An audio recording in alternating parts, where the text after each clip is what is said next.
Otep à tous, bien-aimés frères et sœurs, Donald Trump. Je ne sais pas si il faut dire que c'est un rigolo, parce que moi j'ai voté pour lui, et je ne le regrette pas d'ailleurs. Mais quand même, il abuse avec cette politique de vouloir faire la guerre avec le monde entier. Tu ne peux pas combattre le monde entier. Donald Trump fait marche arrière face à l'Iran.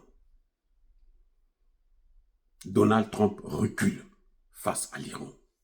Donald Trump suit la politique décidée par la Chine et la Russie en ce qui concerne l'Iran. C'est là où on voit la diplomatie. Ça, c'est la vraie diplomatie. Parce que la diplomatie, là, ce n'est pas la force. Ce n'est pas bomber les muscles, là, dire, bon, moi, je suis fort, moi, j'ai des armes, comme fait l'Algérie avec le Mali. Moi, je suis l'Algérie, là. Ceux qui ont donné de la valeur à l'Algérie, ce sont les pays d'Afrique noire. C'est nous qui avons aimé l'Algérie et qui avons élevé l'Algérie, qui avons parlé de l'Algérie comme étant une grande puissance. Mais l'Algérie n'est rien du tout sans nous. Elle n'est rien. Même la France n'est rien du tout sans nous et puis comme elle fait l'Algérie. Bref. M. Trump recule. Il fait volte-face. Et coup de tonnerre. M. Trump reçoit le premier ministre israélien, Benjamin Netanyahu. Pendant qu'ils sont en conversation, en conférence de presse tous les deux, M. Trump décide, il annonce qu'il y a des négociations au moment où je suis en train de vous parler à Oman. Direct entre la Russie, les États-Unis et l'Iran. Sur le nuque, mais aussi, et je vais vous le dire, sur les Houthis. Les Américains n'arrivent pas à neutraliser les Houthis. Je réponds. Ces négociations que les États-Unis sollicitent avec l'Iran, ce n'est pas seulement sur le nuque. Non. C'est aussi sur le rôle des Houthis. Et derrière tout ça, ce qu'on ne dit pas et on ne dit jamais, qu'on ne doit pas dire, mais il y a la valeur du dollar, il y a la dédollarisation. C'est le vrai combat de Donald Trump. Il croyait que par la force, il pourrait imposer la confiance. Non! La confiance ne s'impose pas, les amis. Vous avez une femme que vous tabassez tous les jours. Même si elle va se soumettre à vos ordres là, elle ne peut pas vous aimer. À moins qu'elle soit un peu dingue. Vous avez un homme que vous maltraitez tous les jours. Même s'il est là avec vous, il continue, vous pouvez rester des années, mais il ne peut pas vous aimer parce que vous le persécutez. Dans son psychique, il ne vous aime pas. Donc ce n'est pas par la force qu'il faut convaincre les gens. C'est par la diplomatie, par le dialogue, par l'argumentation, par des faits. Vous brandissez le bâton et vous pensez que tout le monde va se plier par rapport à votre bâton. Non, c'est pas ça, les gars. Ça ne marche plus dans ce monde aujourd'hui. L'Iran a déjà la capacité, peut-être même qu'elle a déjà ça, du nuque. Elle a déjà cette capacité. Comment vous appelez ça? Les autres pays, l'Iran et avec la Russie, les déclencheurs de la dédollarisation. Ce qu'on ne vous dit pas, c'est ça. C'est l'Iran et la Russie qui ont déclenché le phénomène de dédollarisation. Le processus, j'allais dire, pardon. Le processus de dédollarisation, c'est l'Iran et la Russie. L'Iran est rentré a été sanctionné, quand la Russie aussi a été sanctionnée. La Russie, vous savez que les sanctions de la Russie, c'est depuis 2014. Donc l'Iran et la Russie ont expérimenté cette possibilité de commercer en dehors du dollar. Et ça a marché très bien même. C'est pour ça que l'Iran aujourd'hui est une puissance économique incontestable. Vous ne pouvez pas dire que l'Iran n'est pas une puissance économique. Voilà le problème. Maintenant, après, la Chine a constaté que mais ça là, la dédollarisation là, c'est comment vous appelez ça? C'est le point faible des États-Unis. Si on veut affaiblir les États-Unis, il faut passer par la dédollarisation. Et là, la Chine rentre dans le jeu dans le cadre des BRICS.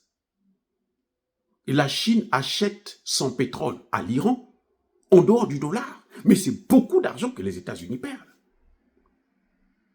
Donc, et les États-Unis veulent faire la guerre à la Chine. Ils ont voulu isoler d'abord la Chine pour bien l'agresser. Vous voyez cette mentalité de force-là. On veut l'isoler et puis on l'attaque. Ils sont passés par la Russie avec des négociations sur l'Ukraine. Ça ne marche pas. Maintenant, ils ont voulu voir avec l'Iran. Ça ne marche pas. La Russie, l'Iran et la Chine, il y a plus d'une semaine de cela, il y a 2 semaines, je pense, se sont réunis. Ils ont dit, le problème de l'Iran, là, les États-Unis doivent négocier. Si les États-Unis ne s'asseyent pas sur la table de négociation, nous, Chine, nous, Russie, nous n'allons pas soutenir la Chine, les États-Unis. Nous allons soutenir l'Iran. Et d'ailleurs, l'Iran a renforcé ses relations. La Douma russe a validé les accords de négociation, de renforcement de la coopération militaire et économique entre la Chine et plutôt l'Iran et la Russie. Donc Donald Trump ne peut pas faire un passage en force. C'est pas possible. C'est pas réaliste. Ça, c'est mon avis. Hein? C'est pas réaliste. En tant que docteur en sciences politiques, je vous dis, c'est pas réaliste. La meilleure position, c'est de négocier. Je comprends. Moi, je veux que le dollar puisse avoir sa place dans ce monde. Mais ce n'est pas en martyrisant d'autres qu'on va forcer. On peut pas forcer les gens à utiliser votre dollar. Surtout que c'est vous-même qui faites tout pour que les gens ne puissent pas avoir confiance au dollar. Ce sont les Américains, avec les sanctions, les punitions, les guerres et tout.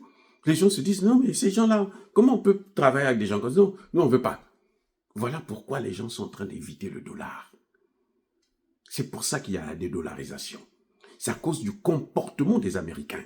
Ce n'est pas parce que les gens n'aiment pas le dollar. Non, les gens aiment le dollar. Mais le comportement des Américains fait que les gens se méfient d'eux et de ce qui leur appartient, c'est-à-dire le dollar. Alors que le dollar, c'est leur force. La force des États-Unis, c'est le dollar. C'est pas l'armée américaine. L'armée là est là pour défendre justement ce dollar. Or, les gens ont trouvé un moyen pour contourner cette armée-là, puisqu'ils ont maintenant, eux tous, ils ont ces armes dissuasives qui peuvent permettre à ceux qui puissent être protégés. Et si on les attaque, ils peuvent aussi riposter. Vous voyez le problème? Donc, nous saluons cette démarche qui consiste à négocier au lieu d'être là tout le temps, à agiter le monde, à faire des guerres partout sous prétexte que nous, on est les plus forts. Non, il n'y a pas plus fort que Dieu. Celui qui est fort, là, ce n'est que Dieu. L'homme, la force de l'homme, elle est éphémère, elle est temporaire. À n'importe quel moment, là, Dieu peut lui enlever ça. Soit on lui rend malade, on a vu des puissances, regardez l'Europe.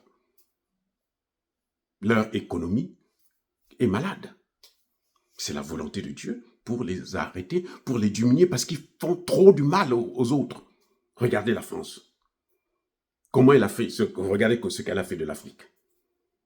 Tous les pays francophones, là, ils sont tous à genoux. Aucun. Ceux qui commencent à se sortir, ce sont les 3 pays du Sahel et un peu Centrafrique. Mais la France continue encore à persécuter ces pays. Alors, voyez. Donc, Donald Trump se ressaisit. Donald Trump adopte le profil bas. C'était scandaleux pour Netanyahou d'entendre qu'il y a des négociations entre les États-Unis et l'Iran et que, bon, ben, lui, il a toujours une position où il faut neutraliser l'arsenal iranien. Il faut détruire ça. C'est la position, leur position, mais cette fois-ci, ça ne passe plus parce que les autres ont compris que si on procède par la force, là, nous aussi, nous allons laisser des plumes et nous, on ne veut plus continuer à se faire humilier. Soyez bénis, abondamment bénis par le Dieu des Kémites et par nos ancêtres angélisés.